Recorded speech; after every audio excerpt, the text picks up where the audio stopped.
Bonsoir, papas et mamans de la manne fraîche. Bonsoir, mon père, Fils Moïse, le Fils de l'homme. Bonsoir, maman Sarah, Fils Moïse. Je suis le pasteur Daniel. Et j'ai été engendré par frère Fils Moïse, le Fils de l'homme. L'homme 3 fois saint, le machin du Seigneur. Celui-là même qui ne pêche pas et qui ne peut pécher. Amen.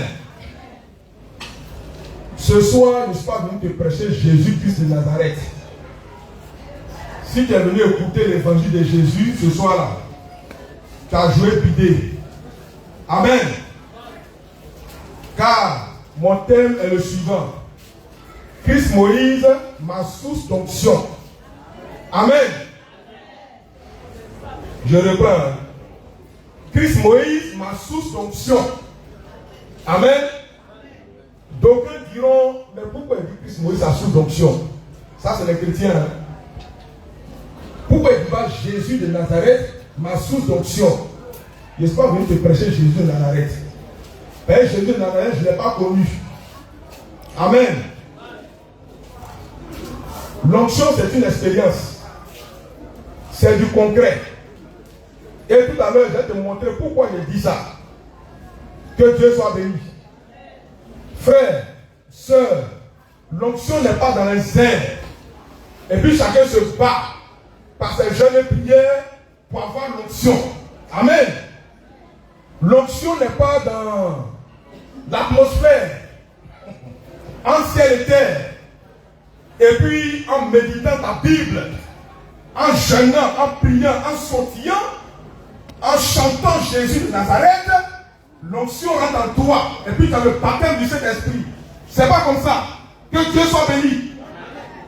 Frère, l'onction a toujours une source. Et la source d'onction, c'est pas les nuages. La source d'onction, c'est pas l'eau. La source d'onction, c'est pas la Bible. La source d'onction, c'est pas l'espace. La source d'onction, c'est pas ton église. Je vais te montrer qui est la source d'onction. Que Dieu soit béni. Rapidement, on va lire l'écriture. Pour corroborer mes propos. Acte 9, verset 3 à 6. Je ne connais pas la Bible, c'est pourquoi il a noté les versets là. Mais je connais la parole de Dieu. Acte 9, verset 3 à 6. Lecture. Acte 9. Oui. Verset 3 à 6. Oui. Comme il était un chemin. Oui. Et qu'il approchait de Damas. Oui. Tout à coup. Tout à coup. Une lumière venait du ciel. Oui. Resplendit autour de lui. Oui. Il tomba par terre. Il tomba par terre. Et il entendit une voix. Et il entendit une voix. Qui lui disait. Saul, Saul. Saul, Saul. Pourquoi me persécutes-tu? Oui. Il répondit. Qui es-tu, Seigneur? Qui es-tu, Seigneur? Et le Seigneur dit. Et le Seigneur dit. Je suis Jésus. Je suis Jésus. Que tu persécutes. Que tu persécutes. Il te serait dur. Oui. De les jeter comme des aiguillons. Oui. Tremblant. Et saisi de froid. Il dit. Seigneur. Que veux-tu que je fasse? Que veux-tu que je fasse? Attends d'abord. On parle de Saul. Saul ici, je t'apprends, c'est l'apôtre Paul. Avant sa conversion, il s'appelait Saul. Après sa conversion, il s'est appelé Paul. Apôtre Paul, le chouchou des chrétiens que tu connais. Ce chouchou-là, il a croisé le Seigneur. Alléluia. Le Seigneur Jésus, il le croise sur la route de Damas. Il se révèle à lui, il lui parle. Et lui aussi, il parle au Seigneur. Et quelle est la question qu'il va poser au Seigneur? Seigneur, que veux-tu que je fasse? Autrement dit, quel est mon ministère? Quel travail tu veux que je fasse pour toi? Alléluia. Et qu'est-ce que le Seigneur va répondre? Et le Seigneur lui dit. Et le Seigneur dit à Saul, lève-toi. Entre dans la ville. Il faut entrer dans la ville là. Et on te dira. Et là-bas on te dira. Ce que tu dois faire. Frère, ça ne t'interroge pas. Saul pose une question à Dieu par rapport à l'œuvre de Dieu. Et le Seigneur Jésus, qui est censé maîtriser l'œuvre de Dieu, et le ministère de l'apôtre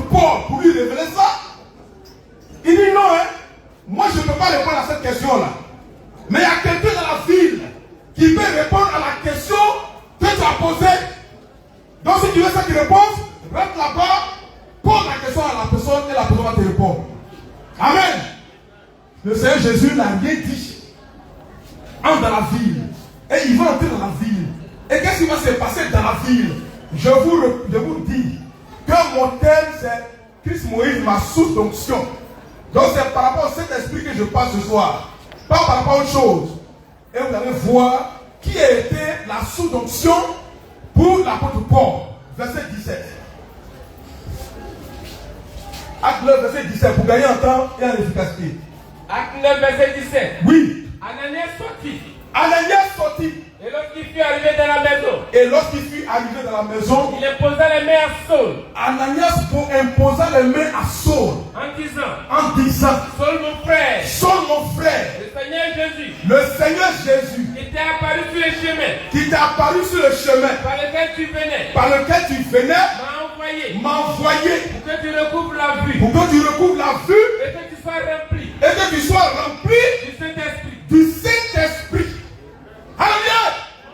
Mais qui Dieu a envoyé pour que Saul soit rempli du Saint-Esprit? C'est qui? C'est qui? Je n'entends pas vos voix. Qui est-ce que Dieu a envoyé pour que Saul soit rempli du Saint-Esprit? C'est qui? C'est pourquoi ce soir, je ne suis pas venu te prêcher Jésus-Christ de Nazareth, mais je suis venu te prêcher au nom de Jésus-Christ. Alléluia. Mais je ne suis pas venu te prêcher non plus Ananias, mais Christ Moïse, le Fils de l'homme. Amen. Ananias a été pour Saul la source d'onction. C'est par Ananias que Saul a reçu pour la première fois le Saint-Esprit. Amen. Or, Ananias, c'était un disciple de l'apôtre Pierre. Ananias était un disciple de l'apôtre Pierre. C'est un disciple de l'apôtre Pierre qui a donné cet esprit pour la première fois à l'apôtre Paul, le chouchou des chrétiens. Et aujourd'hui, on veut faire de l'apôtre Paul celui-là même qui est supérieur à l'apôtre Pierre. Or, sans contredit, c'est l'inférieur qui est béni par le supérieur. Amen. Donc Ananias ce jour-là a été la source d'onction pour l'apôtre Paul. Je prends un deuxième exemple et puis j'arrive à moi maintenant. Que Dieu vous bénisse. Deuxième exemple rapidement. Acte 10, verset 1 à 5. Rapidement. Acte 10, verset 1 à 5. On n'a pas le temps. Lecture. Acte 10, verset 1 à 5. Oui. Il y avait à Césarée Oui. un homme nommé Corneille. Oui. S'entenait dans la cordée italienne. Oui. Le homme était pieux. Oui. Craignait Dieu. Craignait Dieu. Avec toute sa maison. Oui. Il faisait beaucoup de mots. Il faisait beaucoup de mots Au peuple. au peuple. Et priait Dieu Et il continuellement. priait Dieu tous les jours. Vers la dernière heure du jour. Oui. Il vit clairement dans une vision. Oui. Un ange de Dieu. Oui. Qui entra chez lui. Oui. Et qui lui dit. Oui. Corneille. Connaît.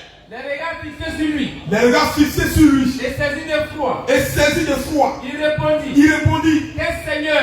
Quel Seigneur? Et l'ange lui dit. Et l'ange lui dit. Tes prières. Tes prières Et tes aumônes. et tes aumônes Se monter devant Dieu. sont montées devant Dieu. Et il s'en est souvenu. Et Dieu s'en est souvenu. Envoie maintenant Envoie maintenant des hommes à Joppé. des hommes à Joppé. Et fait venir Simon. Et fait venir Simon, Surnommé Pierre. surnommé Pierre. Amen. Mais attendez, il y a une chose que je ne comprends pas. Jésus se révèle à l'apôtre Paul. L'apôtre Paul lui pose une question et puis il dit non, entre dans la ville, on te dira ce que tu dois faire. Et maintenant c'est Corneille qui croise un ange du ciel que Dieu envoie vers lui directement. Amen. Et l'ange se révèle à lui, il lui donne la volonté du Seigneur pour lui. Il dit bon, c'est comment? L'un lui dit non, envoie des gens à Joppé pour chercher un homme surnommé Pierre. Alléluia. Pendant que Dieu prêche un homme, toi tu prêches Dieu. Toi et Dieu, vous êtes en déphasage. Alléluia. C'est pourquoi ce soir je te dis, je ne suis pas venu prêcher Jésus. Je suis venu prêcher Christ Moïse, le Fils de l'homme. Mais au nom du Seigneur Jésus. Alléluia. Toi qui prêches Jésus, moi je prêche au nom de Jésus. Nous deux là, on est différents.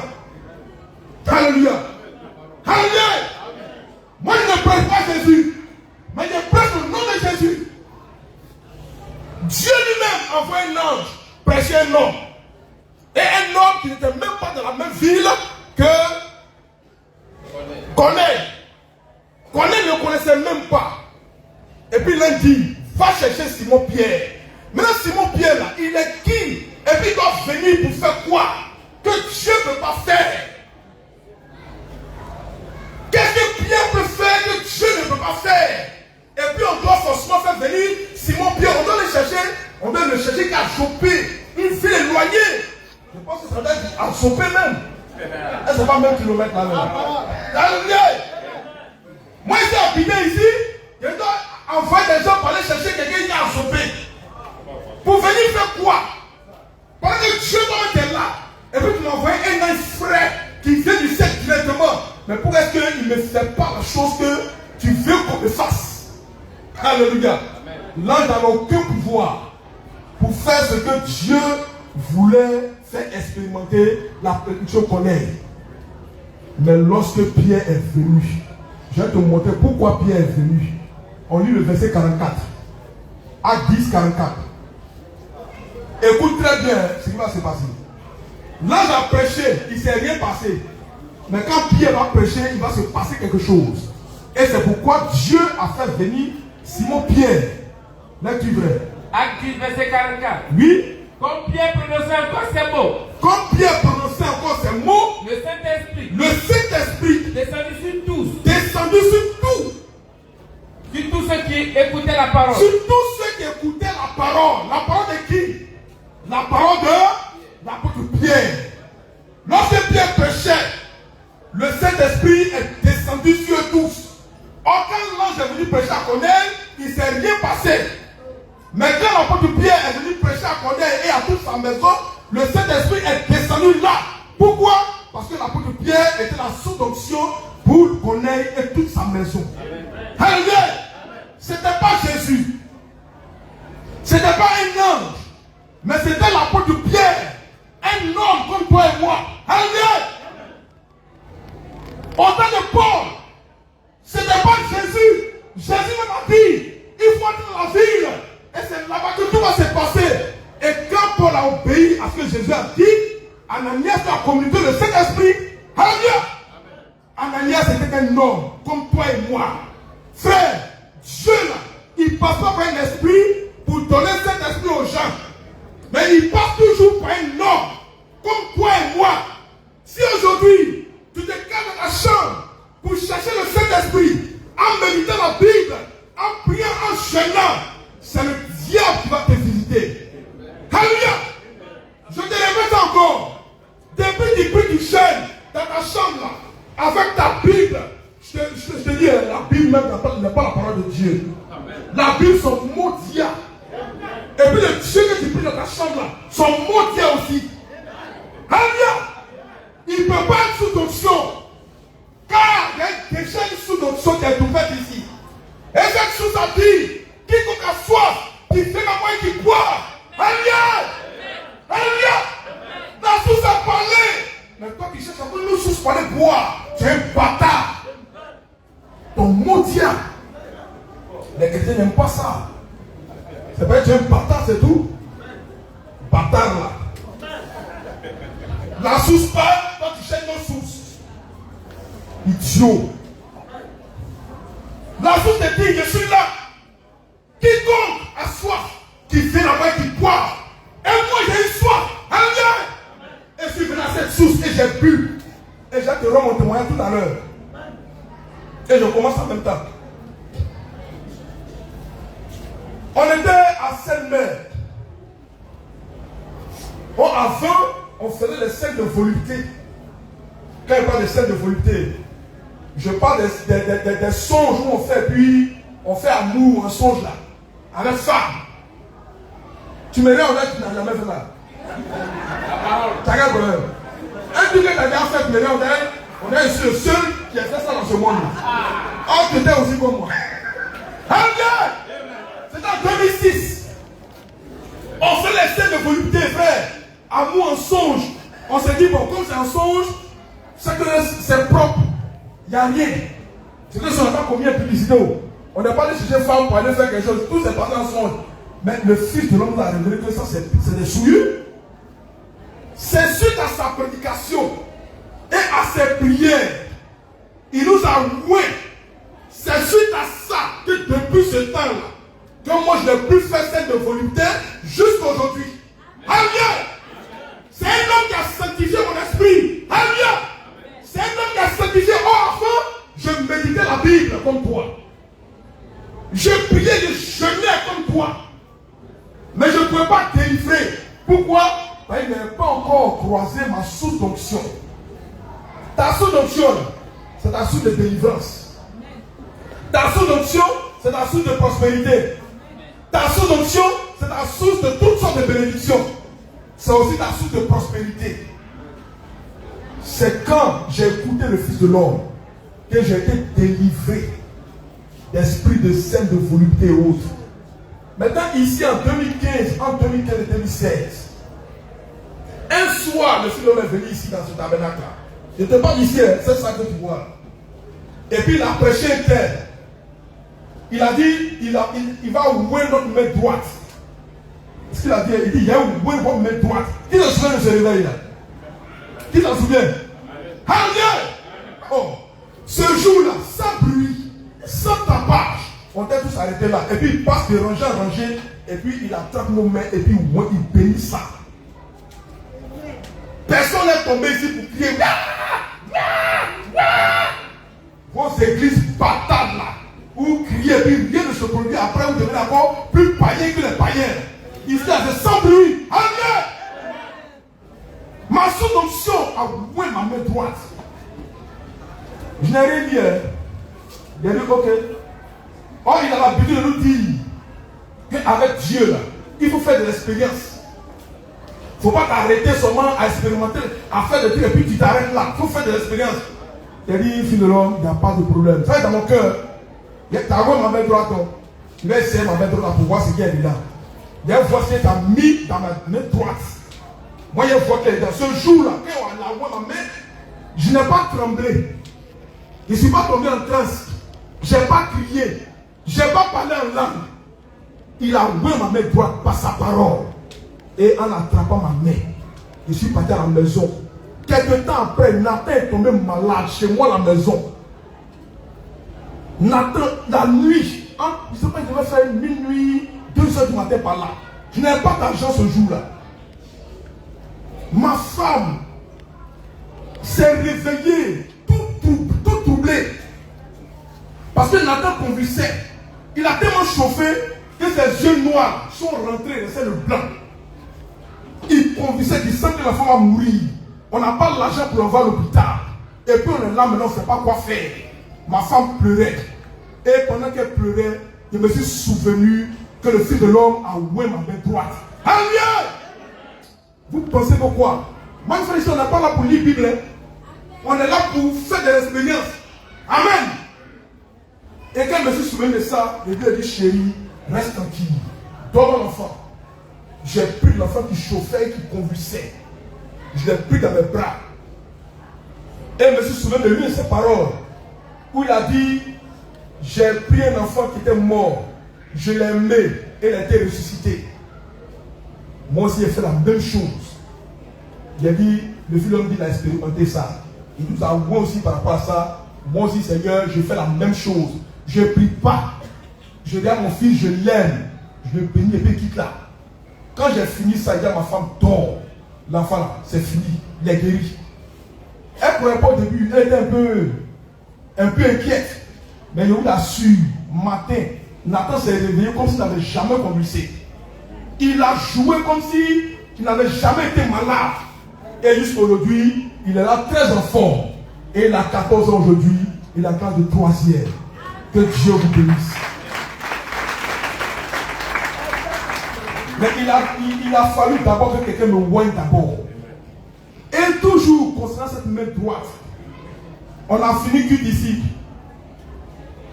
Et puis, le Fils de l'homme est parti. Quand il est parti, j'ai eu ma voisine, avec qui on habitait en bas là-bas au Camp Douane, qui est arrivée ici avec son enfant qui était très malade. Elle allait au funérail avec l'enfant. Quand elle est revenue, l'enfant il mange mais il ne chie pas. Il mange, mais ça ne sort pas. Son ventre a commencé à s'enfler. Jusqu'à ça a commencé à jaunir. Pourquoi? Parce qu'il y avait tous les déchets dedans qui n'étaient pas évacués. Donc le ventre lui-même à l'intérieur, il a commencé à pourrir. Et elle a commencé à s'inquiéter. L'enfant peut rien faire, il ne peut pas aller aux toilettes. Il fait tout, c'est zéro. Il s'est passé en ce derrière, on a bouché son derrière, mais il ne peut pas dégager. Puis l'enfant est mourir. Elle a commencé à pleurer, elle ne sait pas quoi faire. Elle a donné tous les médicaments, zéro. Elle a dans l'hôpital, zéro. Donc elle a dit, ah, comme le foyer Daniel, on parlait des filles de l'homme là. Il est venu ici à l'église rapidement pour voir le fils de l'homme, qu'il puisse prier pour mon enfant. Elle arrive là, le fils de l'homme n'est plus là, il est déjà parti. Et c'est sur moi un tombe. Et elle m'explique le cap. Je regarde aussi sur la route, le fils de l'homme est vraiment parti. Qu'est-ce que je fais? Est-ce que je dois l'appeler pour qu'il se retourne, ou bien je dois prendre l'enfant et puis courir derrière lui? Oh, je me suis rappelé que le fils de l'homme a oué. Alléluia! Frère, c'est ce que je vais te faire comprendre ce soir. Tu as été oué par cet homme-là. Tu penses que c'est du jeu? C'est pas du jeu. Je lui ai dit, ah, le fils de l'homme n'est pas là. Mais comme moi aussi je suis là, on va essayer un peu pour voir. J'ai pris l'enfant, ma main droite était ouverte par le fils de l'homme, j'ai posé son ventre. Et puis j'ai prononcé quelques paroles. Je n'ai pas crié comme tes prophètes bâtards là. Voilà, j'aime crier, ils vont là à Bogota pour revenir d'abord. Pour délivrer, pour prier pour un enfant. Ils vont crier parler en langue d'abord. Satan, je te chasse. Pendant au moins 1 heure, j'ai prononcé quelques paroles. Des minutes, les mecs de l'autre ne m'ont même pas entendu. Et puis il a dit, va à la maison de la femme. Elle est partie à la maison. Avant que nous arrivions au quartier, elle dit, l'enfant il chie, il vomit. L'enfant il chie, il vomit en même temps. Il a ouvert ses pieds, il vomit en même temps. Tout ce qui est dans son ventre, tout est sorti et l'enfant a été rétabli. Amen.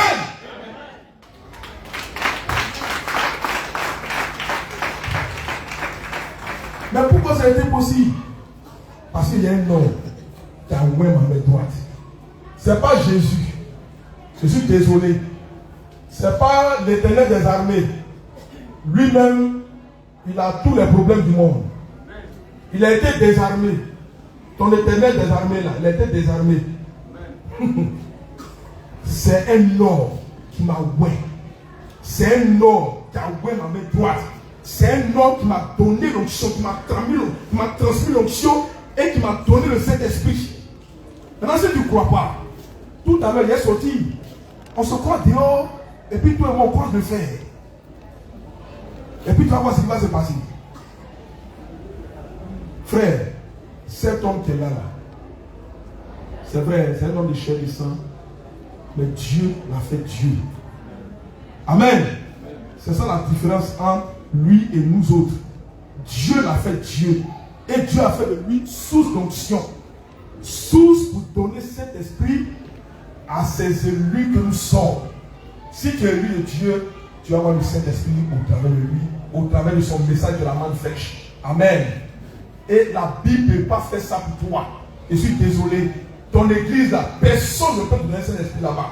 Car le Saint-Esprit ne se donne pas à travers un pasteur. Amen. Pas à travers un apôtre. Pas à travers un évangéliste. Pas à travers qui encore? Un missionnaire. Pas à travers un bishop. Pas à travers. Il y a quel ministère qui reste? Docteur. Pas à travers un prophète. Il sait, il y a beaucoup de prophètes. Il y a même des prophètes des nations. Des prophètes interplanétaires. Il ne peut rien faire pour toi. Le Saint-Esprit passe toujours par le Fils de l'homme. Et Christ Moïse a été fait Fils de l'homme pour te transmettre le Saint-Esprit que tu ne peux pas avoir. C'est au travers de lui que tu peux l'avoir. Et au travers de lui, moi j'ai eu le Saint-Esprit. J'ai été loin, j'ai été béni. Et par moi aussi, d'autres personnes sont bénies. Amen.